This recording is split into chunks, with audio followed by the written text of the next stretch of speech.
নেটওয়ার্কে দেখি অনেক ডিস্টার্ব দিচ্ছে। আচ্ছা, যাই হোক, ক্লাসটা শুরু করি। হুম, আজকে যে টপিকটা পড়বো এটা ডিপ্লোমা বিএসসি দের জন্য অনেক গুরুত্বপূর্ণ। হ্যাঁ, এমন না যে জীববিজ্ঞান দেখে যে শুধুমাত্র এটা বিএসসি দের জন্য ডিপ্লোমা পড়তে পারবে না, এমনটা না। কিছু কিছু জিনিস আছে যেগুলো ডিপ্লোমা আর মিডিফাইতে পড়তে হবে না, ওগুলো আমি বলে দেবো, সমস্যা নেই। আর কেউ কোথাও বুঝতে না পারলে অবশ্যই কোশ্চিন করবেন। তো আজকে কি পড়বো? খাদ্য, পুষ্টি এবং পরিপাক, তাই না? আমরা বেঁচে থাকার জন্য কি খাই? খাবার খাই না? খাবার খাই। সে খাবার থেকে আমরা কি পাই? পুষ্টি পাই। পুষ্টিটা আমরা খাবার থেকে কি ডিরেক্ট পাই? পাই না। কি হয়? সেটাকে পরিপাক হয়। আমরা যে খাবারটা খাই, ওটা কি অবস্থায় থাকে বলেন তো? জটিল অবস্থায় থাকে। তো ওটাকে আমাদের শরীরে শোষণ যদি করতে হয়, তাহলে সেটাকে কি সরল উপাদানে পরিণত করতে হবে, যাতে আমার বডি সে খাবারটাকে শোষণ করতে পারে সেই হিসাবে। তো এক্ষেত্রে তখন কি করতে হয়? পরিপাকের প্রয়োজন পড়ে। হ্যাঁ, তার জন্য এটার নাম হচ্ছে খাদ্য, পুষ্টি এবং পরিপাক, অর্থাৎ একটা একটার সাথে সম্পর্কিত। তো আমরা দেখি, তো মানুষের যেমন খাবারের প্রয়োজন আছে বেঁচে থাকার জন্য, ঠিক উদ্ভিদেরও কি পুষ্টি দরকার আছে, তাই না? মানুষের যেমন পুষ্টি দরকার, খাবারের দরকার আছে। খাবারটা কেন খায়? মেনলি পুষ্টি পাওয়ার জন্য, শক্তি পাওয়ার জন্য। এর জন্য মূলত কি আমরা খাবারটা খাই। তেমনি উদ্ভিদেরও কি, উদ্ভিদের যেহেতু কি আছে, প্রাণ আছে, তাই তারও কি দরকার? পুষ্টি দরকার।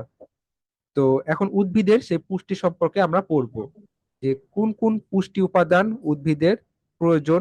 সেসব পুষ্টি উপাদান সম্পর্কে আমরা দেখবো, এবং ওইসব পুষ্টি উপাদানের যদি ঘাটতি হয়, তাহলে উদ্ভিদে কি ধরনের সমস্যা হতে পারে। যেরকম আমাদের যদি পুষ্টির ঘাটতি থাকে, তাহলে আমরা বিভিন্ন রোগে আক্রান্ত হই না?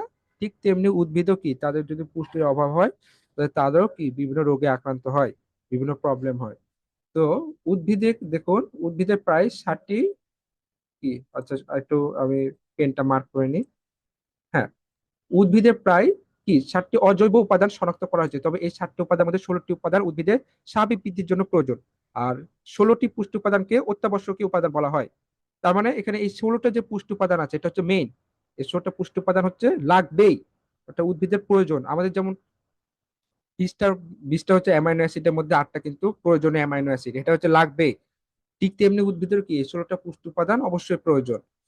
হ্যাঁ, তার মানে এই যে 7টা যে উপাদান আছে, সেই 7টা উপাদানের মধ্যে 16টা উপাদান উদ্ভিদের জন্য কি অত্যাবশ্যকীয়, অর্থাৎ মাস্ট বি, লাগবে। তো এই 16টা উপাদানকে আবার দুই ভাগে ভাগ করেছে। একটা হচ্ছে ম্যাক্রোনিউট্রিয়েন্ট, যেটা একটু বেশি মাত্রায় প্রয়োজন পড়ে।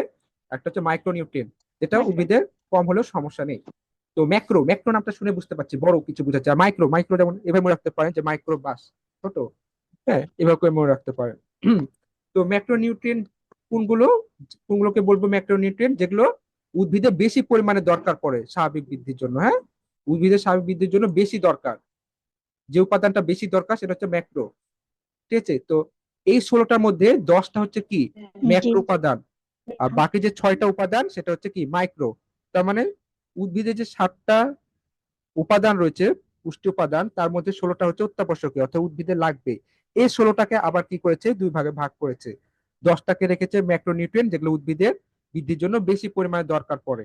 আর বাকি যে 6টা, সেই 6টা হচ্ছে মাইক্রো, অর্থাৎ কম প্রয়োজন পড়ে উদ্ভিদের এই পুষ্টি উপাদানগুলো। তো আমরা দেখি যে কোনগুলো ম্যাক্রো উপাদান। সেই 10টা ম্যাক্রো উপাদান কোনগুলো?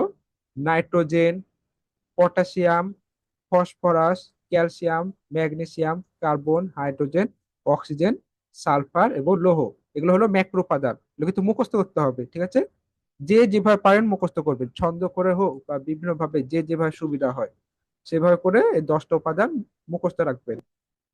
আর যেগুলো মাইক্রো, যেগুলো কম প্রয়োজনের দরকার পড়ে, সেগুলো হচ্ছে কি কি? দস্তা বা জিঙ্ক। জিঙ্কের আরেক নাম হচ্ছে দস্তা। জিঙ্ক দস্তা আলাদা কিছু না, একই জিনিস। তারপর ম্যাঙ্গানিজ মলিবডের নাম, বোরন, কপার, ক্লোরিন। ব্যাস, তাহলে এই 6টা উপাদান কি করবেন? আপনারা মুখস্থ করে ফেলবেন। ঠিক আছে? সবাইকে ক্লিয়ার এই পর্যন্ত? এই উপাদানগুলোর নাম কিন্তু মুখস্থ করতে হবে, যে পরীক্ষা দিতে পারে যে জি ভাইয়া।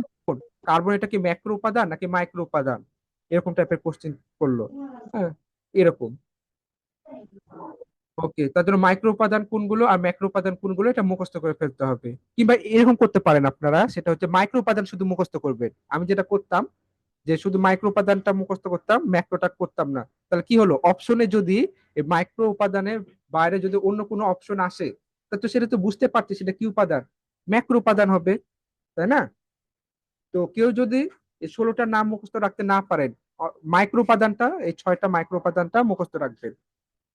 তাহলে কি হবে, অপশনে যদি বলে ম্যাক্রো উপাদান কোনটা, এখন ম্যাক্রো উপাদান তো আপনি মুখস্থ করেননি, তার মানে অপশনে 3টা থাকবে মাইক্রো উপাদান আর একটা থাকবে ম্যাক্রো উপাদান। তাহলে যে একটা হচ্ছে মানে মাইক্রো, যে 3টার মধ্যে 4টার মধ্যে একটা হচ্ছে মাইক্রো উপাদানের অন্তর্ভুক্ত না, সেটা ম্যাক্রো উপাদান। ক্লিয়ার সবাই? জি ভাইয়া, ক্লিয়ার। তাহলে এইভাবে হচ্ছে আপনার মুখস্থ রাখবেন। যদি 16টা মুখস্থ করতে না পারেন, তাহলে অন্তত 6টা মাইক্রো উপাদান মুখস্থ রাখবেন। তো এই যে আমরা যে পুষ্টি উপাদানগুলো দেখলাম, এই 16টা পুষ্টি উপাদান, এখন এই পুষ্টি উপাদানগুলো উদ্ভিদ পায় কোথা থেকে, সেটা এখন আমরা দেখি। পুষ্টি উপাদানের উৎস। তো উদ্ভিদ পুষ্টি উপাদানগুলোর মধ্যে কার্বন ও অক্সিজেন বায়ুমণ্ডল থেকে গ্রহণ করে। তাহলে উদ্ভিদের যে পুষ্টি উপাদানগুলো রয়েছে তার মধ্যে যে কার্বন অক্সিজেন আছে, সে কার্বন আর অক্সিজেন কোথা থেকে পাই, উদ্ভিদ বায়ুমণ্ডল থেকে পাই। অর্থাৎ আমরা কি করি, কার্বন ছাড়ি না, কার্বন ডাইঅক্সাইড ছাড়ি না, সে কার্বন ডাইঅক্সাইডকে ভেঙে কার্বন আর অক্সিজেন, ঠিক আছে, এই যে আমরা কি ছাড়ি, পরিবেশে কার্বন ডাইঅক্সাইড ছাড়ি না, কার্বন অক্সাইড কিন্তু ছাড়ি। এখানে কি কি আছে, কার্বন আছে আর অক্সিজেন আছে। বুঝতে পেরেছেন আপনারা? এই জন্য উদ্ভিদ বায়ুমণ্ডল থেকে কি পুষ্টি উপাদান গ্রহণ করতে পারে, কার্বন আর অক্সিজেন, যেহেতু এটা আমরা কি কিসে ত্যাগ করছি, বায়ুমণ্ডলে ত্যাগ করছি। আর ওই কার্বন ডাই অক্সাইডটাই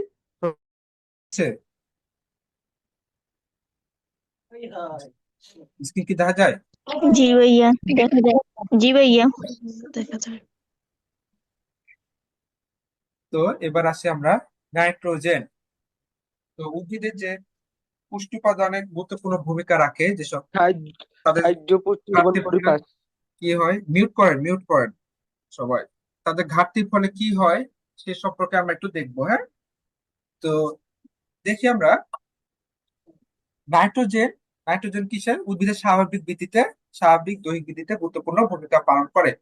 আর সবাই খাতা কলম রেডি রাখবেন, যেটা আমি নোট করতে বলবো খাতায়, ওটা সাথে সাথে খাতায় নোট করে ফেলবেন। তাহলে এক জায়গায় খাতায় নোট করা থাকলে আপনার ইজিলি পড়তে সুবিধা হবে, সবকিছু যদি এক জায়গায় থাকে, হ্যাঁ। Okay, ঠিক আছে।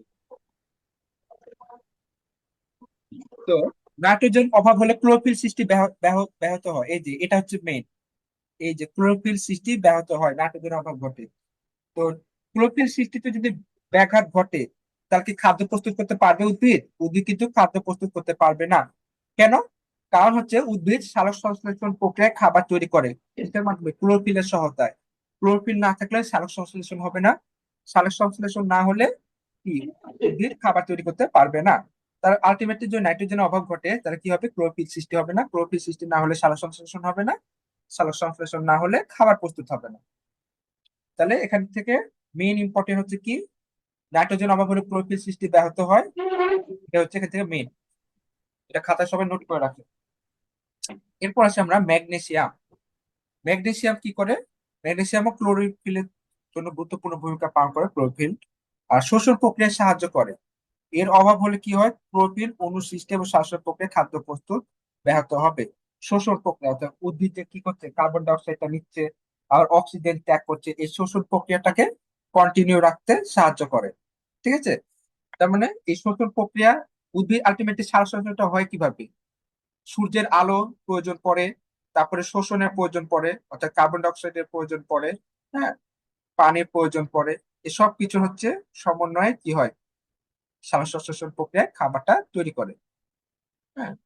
আর সেই খাবারটা কি খাবার, সেই খাবারটা C6H12O6, অর্থাৎ কার্বোহাইড্রেট।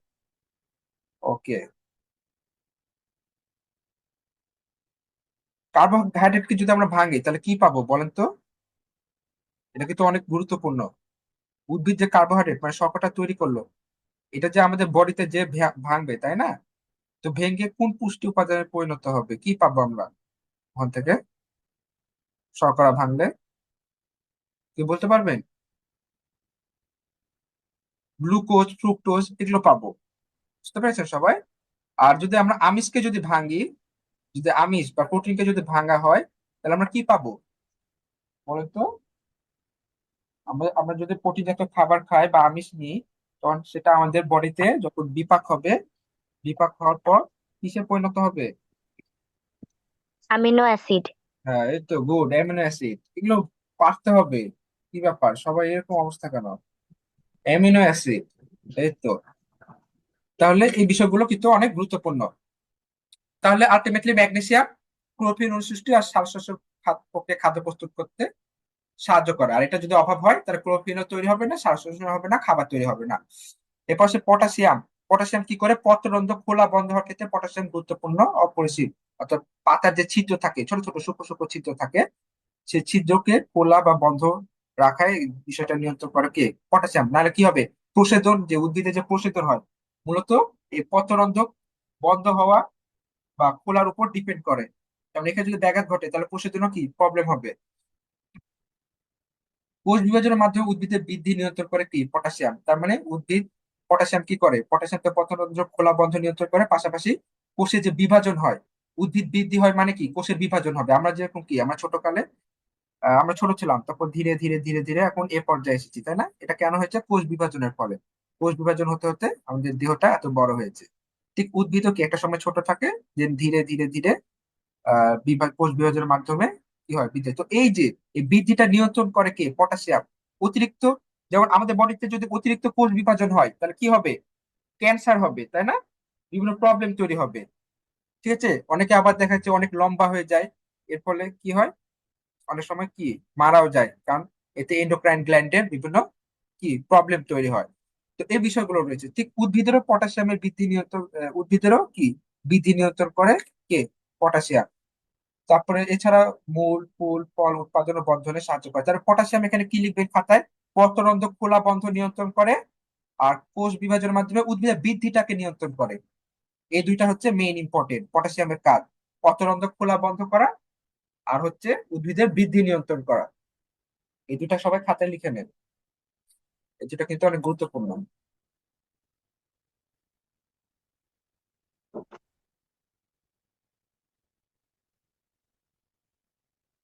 জি ভাইয়া লিখছি। ওকে, ঠিক আছে।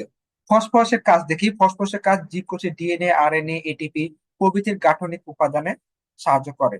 ঠিক আছে। উদ্ভিদের মূল বৃদ্ধির জন্য ফসফরাস অত্যন্ত প্রয়োজনীয় উপাদান। এখান থেকে মেইন ইম্পর্টেন্ট হচ্ছে এই যে উদ্ভিদের মূল বৃদ্ধির জন্য কোন পুষ্টি উপাদান গুরুত্বপূর্ণ ভূমিকা পালন করে? কোন উপাদান? ফসফরাস। এটা ওকে। এরপর আছে আমরা আয়রন। আয়রন খুব একটা প্রয়োজন পড়ে না উদ্ভিদের, হালকা।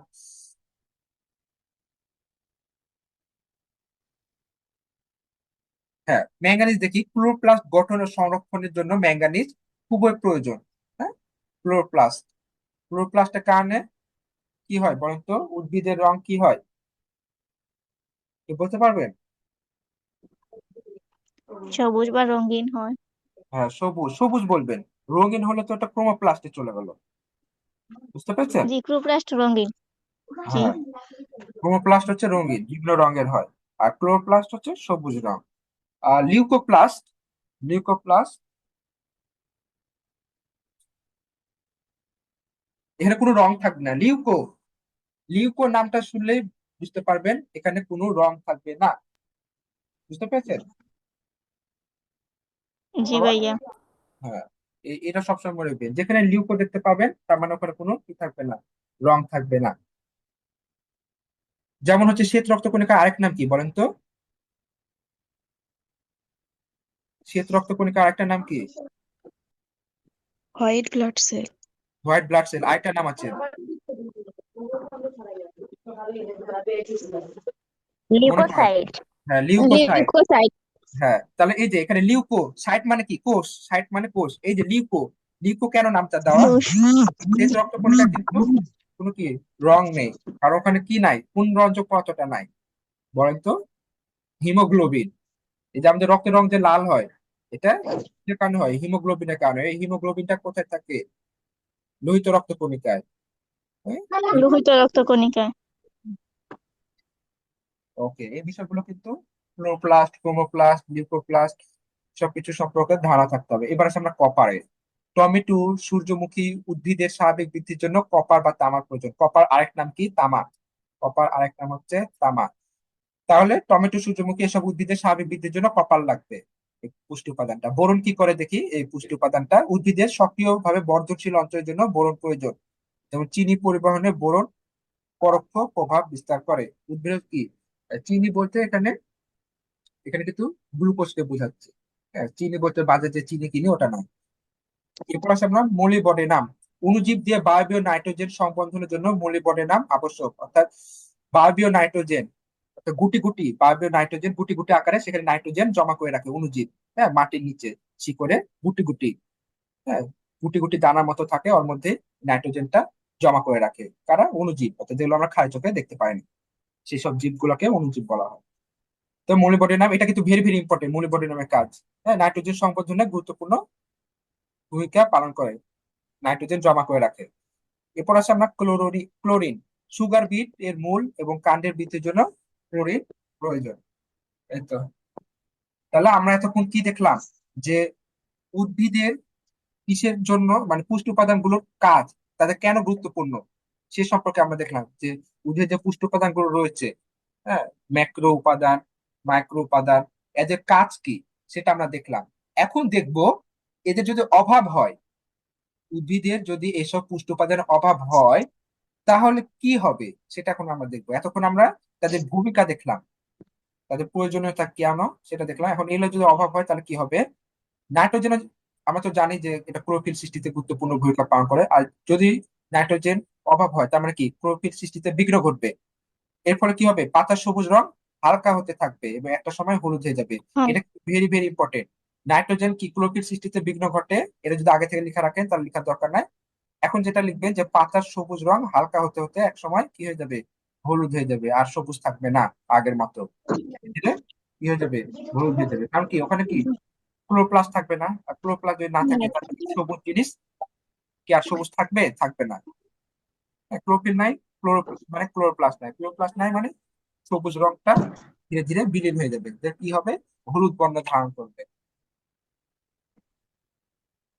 এটা সবাই খাতা লিখে নিন। তো এই যে পাতা যে হলুদ হয়ে যায়, সবুজ থেকে যে হলুদ হয়ে যায় ধীরে ধীরে, হ্যাঁ, ক্লোরোফিল সৃষ্টিতে যেহেতু বিঘ্ন ঘটে এর জন্য। তো এই যে পাতাটা হলুদ হয়ে গেল, এই প্রক্রিয়াটাকে আমরা কি নাম বলি, কি নাম এটাকে? ক্লোরোসিস। ফ্লুরোসিস। হয়ে যাওয়ার প্রক্রিয়াকে আমরা ক্লোরোসিস বলি। এটা হচ্ছে ভেরি ভেরি ইম্পর্টেন্ট, খাতায় এখনই নোট করে ফেলেন। পাতা হলুদ হয়ে যাওয়ার প্রক্রিয়াকে বলে ক্লোরোসিস। আর নাইট্রোজেনের অভাব হলে কি হবে, ক্লোরোফিল তৈরি হবে না। আলটিমেটলি ক্লোরোফিল তৈরি না হলে আবার তৈরি করতে পারবে না। এটা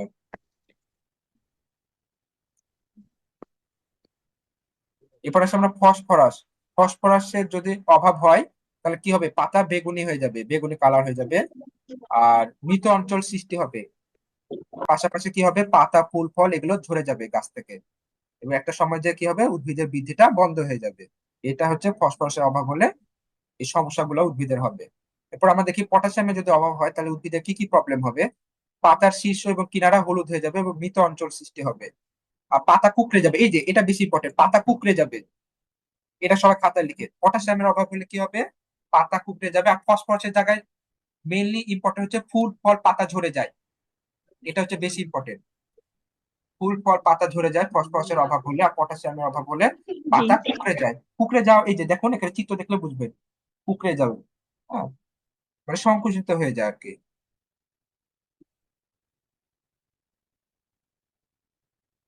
এগুলো হচ্ছে আপনারা পড়ে নেবেন, উদ্ভিদের টপিকটা না খুব বেশি ইম্পর্টেন্ট না। যেগুলো আমি দাগাই দিয়েছি, এই যে দেখতে পাচ্ছেন লাল পেন দিয়ে দাগানো হচ্ছে, এই দাগানোগুলো শুধু পড়বে। মেইন ইম্পর্টেন্ট হচ্ছে প্রাণী, ঠিক আছে। উদ্ভিদের থেকে বেশি ইম্পর্টেন্ট হচ্ছে প্রাণী। তো এখন আমরা এতক্ষণ উদ্ভিদে দেখলাম উপাদান সম্পর্কে এবং তাদের কাজ, তাদের অভাব হলে কি হয়। এবার এখন আমরা দেখবো কি প্রাণীদের ক্ষেত্রে, ঠিক আছে? ওকে। তো এখন আমরা দেখি আমিষ। উদ্ভিদে তিন খাবারে তিন ধরনের খাদ্য বস্তু, আমরা তিন ধরনের উপাদান পাই, হ্যাঁ, খাবারের মধ্যে। সেগুলো কি কি, আমিষ, শর্করা, স্নেহ। এই তিনটা কিন্তু আমরা মেনলি, এছাড়া আরো তিন উপাদান পাই, যেটা কি ভিটামিন। আলিহা, আপনি মিউট করেন। এছাড়াও কি পাই, খাদ্য প্রাণ, খনিজ লবণ, পানি। তো মেইন হচ্ছে কি এই আমিষ, শর্করা, স্নেহ, আমরা ছয়টা উপাদানই পাই, ঠিক আছে? আমরা কিন্তু এই, ছয়টা উপাদান পাই, কিন্তু মেইনলি পাই হচ্ছে মেইন হচ্ছে কোন উপাদান? এই তিনটা উপাদান: আমিষ, শর্করা, স্নেহ। এটা একজন মানুষের এই ছয়টা উপাদানই থাকা উচিত। তো আমিষের কাজটা কি? দেহের বৃদ্ধি সাধন এবং ক্ষয়পূরণ করা। Very very important, very very important আমিষের কাজ। আমিষের কাজ কিন্তু কি? উদ্ভিদের বৃদ্ধি সাধন এবং ক্ষয় পূরণ করা। অর্থাৎ আমরা কাজ করতে করতে কি হয়, আমাদের কোষগুলো ক্ষয় হতে থাকে না? কোষগুলো কিন্তু ক্ষয় হতে থাকে, তো সেগুলো কি কি আবার পুনরায় আগের অবস্থায় যদি ফিরে আসতে হয়, সেক্ষেত্রে গুরুত্বপূর্ণ ভূমিকা পালন করে কে? আমিষ। আমিষ হচ্ছে গুরুত্বপূর্ণ ভূমিকা পালন করে। এরপর আসে আমরা শর্করা। শর্করা, শর্করা মানেই এখানে শক্তি উৎপাদনের কথা আসবে। শর্করা মানে শক্তি উৎপাদন, চোখ বন্ধ করে। ঠিক আছে? আর স্নেহ, স্নেহ কি? তাপ আর শক্তি দুইটা উৎপাদন করে। শর্করা শক্তি উৎপাদনে গুরুত্বপূর্ণ ভূমিকা পালন করে, আর স্নেহ ক্ষেত্রে কি হবে? তাপ আর শক্তি দুইটাই উৎপাদনের ভূমিকা পালন করে। সবাই এটা খাতায় লিখে রাখেন। আমিষের আরেক নাম প্রোটিন। এখন যদি কোশ্চেনে অনেক সময় আমিষ না লিখে প্রোটিন লিখতে পারে, তখন কিন্তু আপনারা আবার ঘাবড়ে যাবেন না যে প্রোটিন জিনিসটা আবার কি। প্রোটিন বললেও যা, আমিষ বললেও তাই। আবার শর্করা আরেক নাম কি? কার্বোহাইড্রেট। সবাই খাতায় লিখে রাখে। শর্করা আরেক নাম হচ্ছে কার্বোহাইড্রেট। আর স্নেহ, স্নেহ আরেক নাম হচ্ছে চর্বি, কিংবা লিপিডও বলতে পারে অনেক সময়। হ্যাঁ, লিপিড। লিপিড, স্নেহ, চর্বি, তিনটাই বলা যাবে।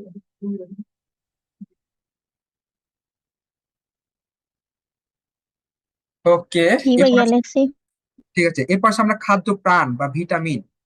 ভিটামিন ছাড়া আমরা চলতেই পারবো না।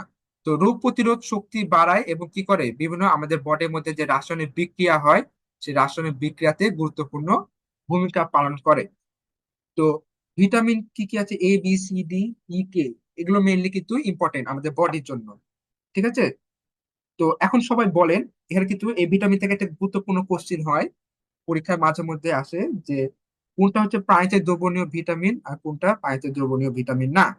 বলেন তো, পানিতে দ্রবণীয় ভিটামিন কোনটা? A B C D E K এর মধ্যে পানিতে দ্রবণীয় ভিটামিন কোনটা? Vitamin B complex. হুম? Vitamin B. Vitamin B? শুধু ভিটামিন বি? Vitamin B. আর কোনো ভিটামিন নাই পানিতে দ্রবণীয়?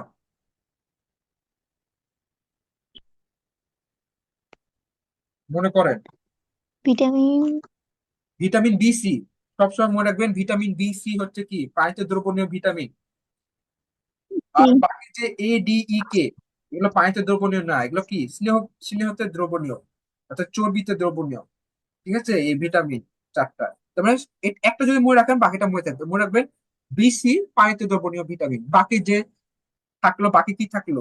এ ডি ই কে, এগুলো হচ্ছে পানিতে দ্রবণীয় ভিটামিন না, এগুলো স্নেহে দ্রবণীয় ভিটামিন। এটা সবাই খাতায় লিখেন। Very very important. এটা শুধুমাত্র আপনি নার্সিং অ্যাডমিশন না, এটা সারা জীবন কাজে লাগবে, সারা জীবন। সবাই এটা খাতায় নোট করে নেন, যে পানিতে দ্রবণীয় ভিটামিন হচ্ছে কি? B C. এই যে বি সি, এটা হচ্ছে পানিতে দ্রবণীয় ভিটামিন, বি সি। আর যেটা হচ্ছে এ ডি ই কে, এগুলো হচ্ছে স্নেহ দ্রবণীয় ভিটামিন, এগুলো পানিতে দ্রবণীয় ভিটামিন না। লেখা হয়ে গেলে সবাই বলবেন। জি ভাইয়া শেষ। ওকে, ঠিক আছে। এরপর আসে আমরা খনিজ লবণ। খনিজ লবণ জৈবিক কাজে অংশ নেয়, আমাদের বডির মধ্যে যে বিভিন্ন বায়োলজিক্যাল যে কাজকর্ম চলতে থাকে আমাদের অজান্তে। হ্যাঁ, তো সেসবে কিন্তু গুরুত্বপূর্ণ ভূমিকা পালন করে। খনিজ লবণের যদি অভাব হয়, তাহলে আমাদের বিভিন্ন ধরনের অসুখ হতে পারে। তার মধ্যে যদি আয়োডিন, এই খনিজ লবণের অভাব হলে কি হয় বলেন তো? কি বলতে পারবে? হুম? আবার বলেন কোয়েকশন। বলছি, খনিজ লবণ যে আয়োডিন আছে না, এই আয়োডিনের যদি অভাব হয় হ্যাঁ। বডির মধ্যে, তাহলে কি ধরনের সমস্যা হতে পারে বা কি অসুখ হতে পারে? রক্ত শূন্যতা। রক্ত শূন্যতা। আয়োডিনের অভাব হলে রক্ত শূন্যতা, আর আয়রনের অভাব হলে? ভেরি ভেরি রোগ। Very very. শিওর তো? বলেন বলেন। আয়োডিনের অভাবে গলগন্ড হয় না ভাই। হ্যাঁ, গলগণ্ড। হ্যাঁ, এবার আপনার লাইন এসেছে। ঠিক আছে, এই জিনিসগুলো কিন্তু ভুল করা যাবে না, হ্যাঁ, এই জিনিসগুলো কিন্তু ভুল করা যাবে না। হুম, ঠিক আছে। আর হ্যাঁ, আরেকটা কি বললাম, আয়রনের অভাবে কি হয়? আয়রনের, রক্ত শূন্যতা। রক্ত শূন্যতা। হ্যাঁ, এই জিনিসগুলো সবাই কি করে, উল্টা পাল্টা করে দেয়। বুঝতে পেরেছেন, এই জিনিসগুলো কি করা যাবে না, উল্টা পাল্টা করা যাবে না। ওকে, ঠিক আছে।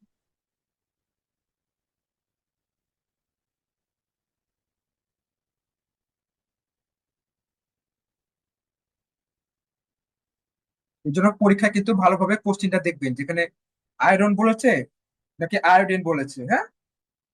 অনেকে কি করে পরীক্ষা তাড়াহুড়া করতে যায়, মনে করেন লেখা আছে আয়রন, আয়োডিন মনে করে চোখ বন্ধ করে কি করলো, গলগন্ড দাগিয়ে দিয়ে আসলো, এরকম করে। এরকম অনেকে করে, এই জিনিসগুলো কিন্তু খেয়াল রাখতে হবে। বুঝতে পেরেছেন আপনারা? তার জন্য পরীক্ষার খাতায় ঠান্ডা মাথা, মানে ঠান্ডা জি মাথায় ভাইয়া। খুন করতে হবে। যদি আপনি নার্ভাস থাকেন, হ্যাঁ, বা স্ট্রেসফুল থাকেন, সেক্ষেত্রে এরকম টাইপের কোশ্চিন হলে তখন আপনি অ্যান্সার ভুল দাগিয়ে দিবেন, আপনি জানেন, কিন্তু আপনার দেখার ভুলের কারণে এরকম। আরেকটা জিনিস, না, সব কিছু কিছু প্রশ্নে না লেখা থাকে লাস্টের দিকে, এই নাটা কিন্তু আমরা কেউ খেয়াল করি না। হ্যাঁ, তাই এই জিনিসটা কিন্তু খেয়াল রাখতে হবে। ওকে, এরপর আর আরেকটা বিষয়, সেটা হচ্ছে আপনি যে এমসিকিউটা দাগাচ্ছেন, মনে করেন 1 নম্বরে গ অ্যান্সার হবে, অর্থাৎ কি করে 2 নম্বরে যা দাগাই দিয়ে আসে, 2 এর গ, মানে 2 নম্বরে যা গটা দাগায়, এই ভুলটাও করে, মানে একটা এমসিকিউ আরেকটা নম্বরে যায় দাগায় দেয়। তার জন্য এই বিষয়টাও খেয়াল রাখতে হবে। এই সবকিছুর বিষয়, এই কম্বিনেশন, অনেকে আছে যে অনেক পড়াশোনা করে, হ্যাঁ, অনেক পড়াশোনা করে, কিন্তু এসব ভুলের কারণে চান্স গুলো মিস যায়। তাই পড়াশোনার পাশাপাশি এইসব বিষয় দিকেও খেয়াল রাখতে হবে। আয়রন, আয়রন, আয়রনের অভাবে রক্ত শূন্যতা। ওকে, বা অ্যানিমিয়া, রক্ত শূন্যতা আরেক নাম কি, অ্যানিমিয়া, যে সবাই খাতায় লিখে রাখেন, হ্যাঁ। অনেক সময় রক্ত শূন্যতা না দিয়ে অ্যানিমিয়া দিতে পারে, তখন আপনার আবার কনফিউশন হয়ে যাবেন যে আমি তো পড়েছি রক্ত শূন্যতা, তাও আছে অ্যানিমিয়া। তো অ্যানিমিয়া রক্ত শূন্যতা একই কথা। ওকে, পানি, পানি কি করে, পানি হচ্ছে আমাদের বডির মধ্যে টেম্পারেচারটা মেনটেন করে। এছাড়া কি করে, আমাদের কোষের যে কার্যাবলী রয়েছে, সে কার্যাবলী গুলোকে কি করে নিয়ন্ত্রণ করে, হ্যাঁ। কোষের যে কার্যক্রম গুলো রয়েছে, সে কার্যক্রম গুলোকে পানি কি করে, নিয়ন্ত্রণ করে, হ্যাঁ। এটা। ওকে, আর এবার আসি খাদ্য আঁশ বা ফাইবার। ফাইবার খাদ্য আঁশ, যেটা আমরা পরিমাণে কম খাই। রাফেজ পানি শোষণ করে এবং মলের পরিমাণ বৃদ্ধি করে বৃহৎ থেকে মল নিষ্কাশনে সাহায্য করে, হ্যাঁ। তো এই সবজি সবজি জাতীয় খাবার বেশি খেতে হবে, বেশি বেশি করে খেতে হবে কিন্তু, হ্যাঁ। তাহলে কি হবে, রাফেজের ঘাটতি হবে, আর তখন কি হবে, কোষ্ঠকাঠিন্য হবে। হ্যাঁ, কোষ্ঠকাঠিন্য হবে। আমরা কিন্তু রাফেজ জাতীয় খাবারগুলো কম খাই, শাকসবজি খাইতে চাই না। এই জিনিসটা কিন্তু খেয়াল রাখতে হবে। ওকে, এবার আসি আমিষ, প্রোটিন। আমিষ কি কি উপাদান নিয়ে গঠিত দেখি আমরা, কার্বন, হাইড্রোজেন, অক্সিজেন, নাইট্রোজেন। এই জিনিসটা কিন্তু ভেরি ভেরি ইম্পর্টেন্ট। প্রোটিন কি দিয়ে গঠিত, কার্বন, হাইড্রোজেন, অক্সিজেন, নাইট্রোজেন, বিশেষ করে নাইট্রোজেনের দিকটা বেশি মনোযোগ রাখবেন। নাইট্রোজেনের বিষয়টা একটু বেশি মনোযোগ দিবেন। যেখানে আমিষ বা প্রোটিনের কথা আসবে, সেখানে নাইট্রোজেনের বিষয়টা আসবে। চোখ বন্ধ করে, কি বললাম বলেন তো, যেখানে আমিষের কনসেপ্ট আসবে সেখানে নাইট্রোজেন চলে আসবে, কোনো কথা হবে না। ওকে, ঠিক আছে। আমিষের 16 ভাগ কি থাকে, নাইট্রোজেন থাকে, তার মানে কি আমরা অন্য কোনো উৎস থেকে কিন্তু এত নাইট্রোজেন পাই না। আলটিমেটলি নাইট্রোজেন পাই না বললেই চলে, এই আমিষ থেকে পাই। এর জন্য আমিষটা এত গুরুত্বপূর্ণ। এই কার্বন, হাইড্রোজেন, অক্সিজেন এগুলো কিন্তু আমরা কার্বোহাইড্রেট থেকেও পাই। তারপর হচ্ছে কি বলে, স্নেহ থেকেও পাই। কিন্তু এই নাইট্রোজেন কিন্তু আপনি অন্য কোনো খাবারের উৎস থেকে পাবেন না আমিষ ছাড়া। বুঝতে পেরেছেন আপনারা? ক্লিয়ার? আমিষ মানে নাইট্রোজেন, জি ভাইয়া, ক্লিয়ার। অন্য জি কোথা থেকে ভাইয়া, নাইট্রোজেনটা ক্লিয়ার। পাবেন না, আমিষে নাইট্রোজেনটা পাবেন। ওকে, শুধু আমিষজাত খাদ্য শরীরে কি নাইট্রোজেন সরবরাহ করে। ওকে, আমিষের উৎস, এখন এই আমিষগুলো আমরা পাই কোথা থেকে? তো মাছ, মাংস, ডিম, দুধ, ডাল, শিমের বিচি, শুটকি মাছ, চীনাবাদাম, এগুলোর মধ্যে কিছু আছে যেগুলো আমরা প্রাণী থেকে পাই, আর কিছু আছে উদ্ভিদ থেকে পাই। তো প্রাণী থেকে যে আমিষগুলো পাই সেগুলো কোন প্রাণী থেকে আমরা আমিষ পাই? মাছ থেকে মাংস, ডিম, পনির, ছানা, কলিজা, যকৃৎ। যকৃৎ মানে লিভার বা কলিজা। হ্যাঁ, এই সব থেকে আমরা কি প্রয়োজনীয় অ্যামাইনো অ্যাসিড পাই। মনে আছে আমি এর আগে বলেছিলাম যে প্রোটিনকে ভাঙলে আমরা কি পাই? আমিষকে ভাঙলে অ্যামাইনো অ্যাসিড। এগুলো থেকে আমরা কি পাবো? অ্যামাইনো অ্যাসিড পাবো। আলটিমেটলি আমাদের বডি কিন্তু প্রোটিনটা নিতে পারে না। প্রোটিনটা কি অনেক মানে জটিল অবস্থায় থাকে। তো এটাকে সরল অবস্থায় আমাদের বডি কি করে? কনভার্ট করে। সেই সরল অবস্থাটা হচ্ছে কি? Amino acid. এটা তখন সেই অ্যামাইনো অ্যাসিডটা শোষণ করতে পারে, কিন্তু ডিরেক্ট কখনো প্রোটিন শোষণ করতে পারে না। ব্যাপারগুলো এরকম। ওকে, এরপর আসে আমরা উদ্ভিদ আমিষ, অর্থাৎ উদ্ভিদ থেকে আমরা যেসব উদ্ভিদ থেকে আমরা আমিষ পাই সেটা কি? ডাল, চীনা বাদাম, সিমের বিচি। তার মানে গরিবের গরিবের আমিষ কোনটা? ডাল, সিমের বিচি। হ্যাঁ, চীনা বাদামও ধরা যায়। হ্যাঁ, মেইনলি হচ্ছে ডাল আর সিমের বিচি হচ্ছে গরিবের। কেন গরিবের বললাম? কারণ হচ্ছে এখানে ম্যাক্সিমাম যে প্রাণী যে আমিষগুলো রয়েছে এগুলো সব কিছু কিন্তু কি এক্সপেন্সিভ, মানে ব্যয়বহুল। একমাত্র ডাল আর সিমের বিচি কি একটু কম ব্যয়বহুল। কিন্তু হ্যাঁ, আমরা উদ্ভিদ থেকে যে পরিমাণ আমিষ পাই, প্রাণী থেকে আমরা তার থেকে বেশি আমিষ পাই। এবং আমাদের যে প্রয়োজনীয় 8টা অ্যামাইনো অ্যাসিডের দরকার পড়ে, সে অ্যামাইনো অ্যাসিড কিন্তু আমরা প্রাণীজ আমিষ থেকে পাই, উদ্ভিদ আমিষ থেকে কিন্তু পাই না। তার জন্য কিন্তু প্রাণীজ আমিষ আমাদের খাদ্য তালিকায় রাখতেই হবে। এরপর সে শর্করা বা কার্বোহাইড্রেট। তো এর কাজ কি? শক্তি যোগানো। কার্বোহাইড্রেট, শর্করা মানে শক্তি। শর্করার মৌলিক উপাদান কি? Carbon, hydrogen, oxygen. মনে আছে আমি একটু আগে বললাম যে অন্যান্যতে কার্বন, হাইড্রোজেন, অক্সিজেন পাবে কিন্তু নাইট্রোজেন পাবে না। শর্করা কিন্তু কোনো নাইট্রোজেন পাওয়া যায় না, কিন্তু আমিষে নাইট্রোজেন আছে। আর কার্বন, হাইড্রোজেন, অক্সিজেন সবগুলোতেই থাকে, কম বেশি এটা সবগুলোতে পাওয়া যায়। তো উদ্ভিদের মূল, কাণ্ড, পাতা, ফুল, ফল, বীজে শর্করা বিভিন্ন রূপে জমা থাকে। হ্যাঁ, এটা ফ্রুক্টোজ, হ্যাঁ, গ্লুকোজ, ল্যাকটোজ, এগুলো সব হচ্ছে শর্করার বিভিন্ন রূপ। সব বিভিন্ন রূপে জমা থাকে। তো ফলের মধ্যে কোন ধরনের শর্করা থাকে? মধ্যে কি? গ্লুকোজ। আর দুধে থাকে ল্যাকটোজ। সবাই এটা লিখেন, সবাই খাতায় লিখেন, দুধে ল্যাকটোজ শর্করা থাকে। সবাই এটা খাতায় লিখেন তো, ভেরি ভেরি ইম্পর্টেন্ট। কি লিখবো? হ্যাঁ হ্যাঁ, এটা লিখেন। আমি দুধে যেগুলো পড়াচ্ছি সেগুলো সবই কিন্তু ইম্পর্টেন্ট, কিন্তু যেগুলো কি খাতায় লিখেন লিখবো সেগুলো ভাইয়া? একটু বেশি ইম্পর্টেন্ট। যে দুধে ল্যাকটোজ শর্করা থাকে, কোন শর্করা থাকে? ল্যাকটোজ।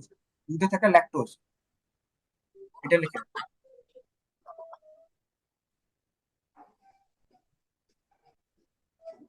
হুম, এটা কিন্তু ভেরি ভেরি ইম্পর্টেন্ট। জি ভাইয়া লেখছি। এরপর গম, আলু, চাল, এতে কোন শর্করা থাকে? শ্বেতসার। শ্বেতসার থাকে। তাহলে এরকম আমরা বিভিন্ন খাবারের মধ্যে আমরা বিভিন্ন রকমের শর্করা পেয়ে থাকি। ঠিক আছে। আর যারা বিএসসি আছেন, বিএসসি যারা আছেন তারা এই ছকটা ভালো করে পড়বে, যারা বিএসসি আছেন। ঠিক আছে। আর ডিপ্লোমা গুলো, যারা ডিপ্লোমা আছেন তারাও দেখে রাখতে পারেন, সমস্যা নেই। তবে সুক্রোজ আর ল্যাকটোজ ডিপ্লোমারাও দেখে রাখবেন। এটা আমরা কোথা থেকে পাই? চিনি দুধ থেকে। সুক্রোজ আর ল্যাকটোজ, দুধটা পাই হচ্ছে আমরা ল্যাকটোজ থেকে, ল্যাকটোজটা পাই আমরা চিনি থেকে। সুগার এভাবে মনে রাখতে পারবেন, sucrose, sugar. Sucrose, sugar. Sugar মানে কি? চিনি। এভাবে করে মনে রাখবেন। আহ শর্করা পরিপাক হয়ে গ্লুকোজে পরিণত হয়, এটা তো একটু আগে আপনাদের বলা হয়েছে, তাই তো। আর স্নেহ জাতীয় খাদ্য, খাদ্য কি কি উপাদান থাকে? Carbon, hydrogen, oxygen. এখানেও কার্বন, হাইড্রোজেন, অক্সিজেন থাকে। তার মানে এখানে কিন্তু মেন ইম্পর্টেন্ট কি? প্রোটিন, কার্বোহাইড্রেট, স্নেহ, তিনটাতে কি থাকে বলেন তো? কার্বন, হাইড্রোজেন, অক্সিজেন থাকে। এই তিনটা কিন্তু তিনটার মধ্যে কমন। বাট নাইট্রোজেনটা শুধুমাত্র কোথায় থাকে? প্রোটিনের মধ্যে। এই জিনিসটা কিন্তু মাথায় রাখতে হবে। কার্বন, হাইড্রোজেন, অক্সিজেন কিন্তু তিনটার মধ্যেই থাকে, কিন্তু নাইট্রোজেনটা মেইনলি আমিষে থাকে। এর জন্য এই আমিষের এই নাইট্রোজেনের বিষয়টা কিন্তু মাথায় রাখতে হবে। তো এর মুখ্য কাজ কি? এর মুখ্য কাজ তাপ উৎপাদন করা, পাশাপাশি শক্তিও যোগায়। একটু শক্তি যোগানোর মেইনলি মুখ্য কাজ কি করে থাকে বলেন তো? স্নেহ শক্তি যোগালো, মুখ্য কাজটা কে করে শক্তি যোগানোর? বলেন। শর্করা। শর্করা। শর্করা। হ্যাঁ, শর্করা। আর শর্করা। আর স্নেহ হচ্ছে শর্করা। শক্তিও যোগান দেয়, কিন্তু মেইন কাজ হচ্ছে তার তাপ উৎপাদন করা। মুখ্য কাজ হচ্ছে কি? তাপ উৎপাদন করা, স্নেহ। স্নেহর ক্ষেত্রে স্নেহ জাতীয় পদার্থ পাকস্থলীতে অনেকক্ষণ থাকে, এটা সবার খাতা লিখেন। স্নেহ জাতীয় খাদ্য পাকস্থলীতে অনেকক্ষণ জমা থাকে। কি লিখবো? স্নেহ জাতীয় খাবার পাকস্থলীতে অনেকক্ষণ জমা থাকে। স্নেহ জাতীয় খাদ্য পাকস্থলীতে অনেকক্ষণ জমা থাকে। এটা কিন্তু এক এক জায়গায় ক্ষেত্রে একরকম কনফিউশন, এর জন্য মেন বই পড়বেন। বিভিন্ন গাইডে এটা কিন্তু ভুল দেওয়া থাকে। তো সবাই এটা খাতায় নোট করে দিবেন যে স্নেহ জাতীয় খাবার পাকস্থলীতে অনেকক্ষণ জমা থাকে। আর আমরা যে দীর্ঘক্ষণ যদি না খেয়ে থাকি, তখন বডিতে তো কি ওই সময় তো শক্তি যোগাতে হবে, তাই না? তো সে সময় কি করে, হ্যাঁ। যেহেতু অনেকক্ষণ ধরে স্নেহ জাতীয় খাবার জমা থাকে, সে স্নেহ জাতীয় পদার্থটাই পরবর্তীতে কি সেই সময় শক্তিটা যোগায়। যে সময় আমার খাবার অনেকক্ষণ ধরে না খেয়ে থাকি, ওই সময় মেনলি শক্তি যোগানোর কাজটা কে থাকে? যখন আমরা দীর্ঘক্ষণ না খেয়ে থাকি, তখন শক্তিটা যোগায় কে? এই স্নেহ জাতীয় খাবার। কারণ কি শক্তিটা অনেকক্ষণ থাকে। এটা কোথায় থাকে? ত্বকের নিচে চুক্তির আকারে জমা থাকে। মিউট করেন। ইসরাত জাহান পপি। আচ্ছা, আমি অ্যাড করতে হবে, দাঁড়া। ওকে, ঠিক আছে তাহলে। এই তো পাকস্থলী। আর এই চর্বিটা কোথায় জমা থাকে বলতো? আমাদের ত্বকের নিচে, বিশেষ করে নাভির নিচে। নাভির নিচের দিকে বেশি কিন্তু চর্বি জমা থাকে, নাভির নিচে। হ্যাঁ, ওই জায়গাটা দেখবেন মানে একটু মোটা হয়ে থাকে না? ওই জায়গাটা কিন্তু একটু মোটা হয়ে থাকে, কেন? ওখানে ফ্যাট জমা থাকে, চর্বি বেশি জমা থাকে। যখন আমরা অনেকক্ষণ না খেয়ে থাকি, তখন শেখারটা ভাঙে, সেই ফ্যাটটাকে ভেঙে তখন আমাদের শক্তি যোগান দেয়। ঠিক আছে। যকৃত, মস্তিষ্ক, তারপরে হচ্ছে মাংস, চিতেও কি থাকে? চর্বি জমা থাকে। কিন্তু মেইনলি জমা থাকে ওই ত্বকের নিচে, ওই নাভির নিচের অংশে, পেটে কাছে, ওখানে কিন্তু ম্যাক্সিমাম জমা থাকে। তাছাড়া যকৃত, মস্তিষ্ক, মাংস পেশিতেও চর্বি জমা থাকে। দেহের এই সঞ্চিত চর্বি উপবাসের সময় কাজে লাগে। উপবাস মানে না খেয়ে থাকা বোঝাচ্ছে। হ্যাঁ, এটা হিন্দুদের ক্ষেত্রে ব্যবহার করে, যেটা হচ্ছে উপবাস ব্যবহার করে। আমরা যেমন রোজার সময় আমরা না খেয়ে থাকি না, এটা ওটাই উপবাস। ওকে, শর্করা ও আমিষের তুলনায় চর্বিতে প্রায় দ্বিগুণ পরিমাণ ক্যালোরি থাকে। এই জিনিসটা কিন্তু ভেরি ভেরি ইম্পর্টেন্ট। কত কিলো ক্যালোরি থাকে বলেন তো স্নেহতে? দ্বিগুণ। দেখি কত কিলো ক্যালোরি থাকে স্নেহতে, এটা কিন্তু পারতে হবে। হুম, শর্করা আমিষের তুলনায় চর্বিতে প্রায় দ্বিগুণ ক্যালোরি থাকে। বলেন বলেন। শর্করা 25 কিলো। আমিষের স্নেহতে দ্বিগুণ পরিমাণ ক্যালোরি থাকে, দ্বিগুণ পরিমাণ। সেটা কত সংখ্যা, কত কত কিলো ক্যালোরি থাকে 25 কিলো ক্যালোরি। বলেন।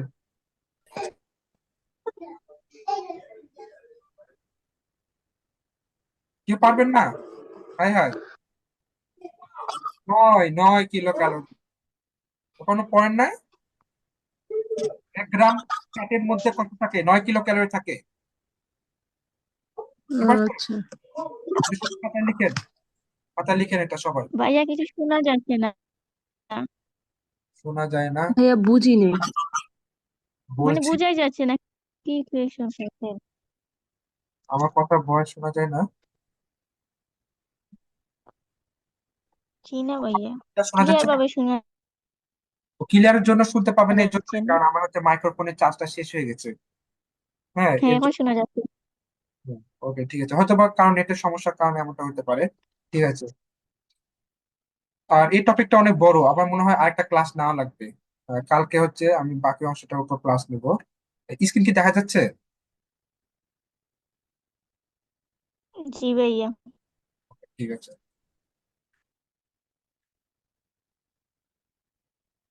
ভাইয়া, আবার বুঝিয়ে দেন, বুঝানো মানে এই যে বুঝিনি এটা।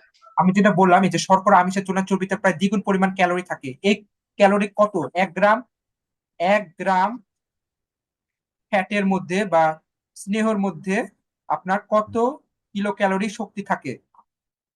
বুঝতে পেরেছেন?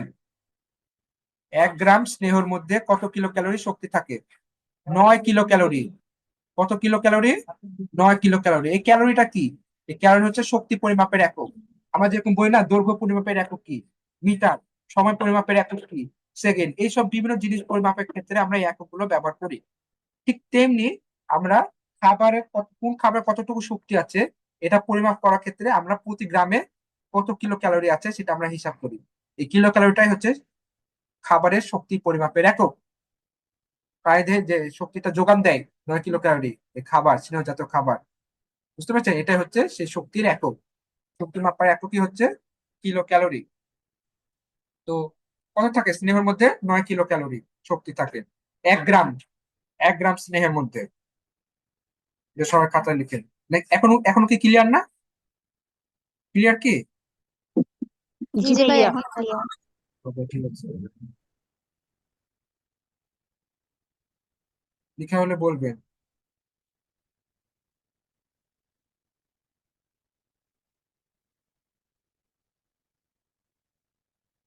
জি ভাইয়া লেখা হয়েছে। শর্করাতে কত কিলো ক্যালোরি থাকে বলতে পারবেন? 4 কিলো ক্যালোরি। 1 গ্রাম শর্করা থেকে আমরা কতখানি শক্তি, আমরা 4 কিলো ক্যালোরি শক্তি বা তাপ পাই। শর্করাটাও লিখেন। শর্করা হচ্ছে 4 কিলো ক্যালোরি।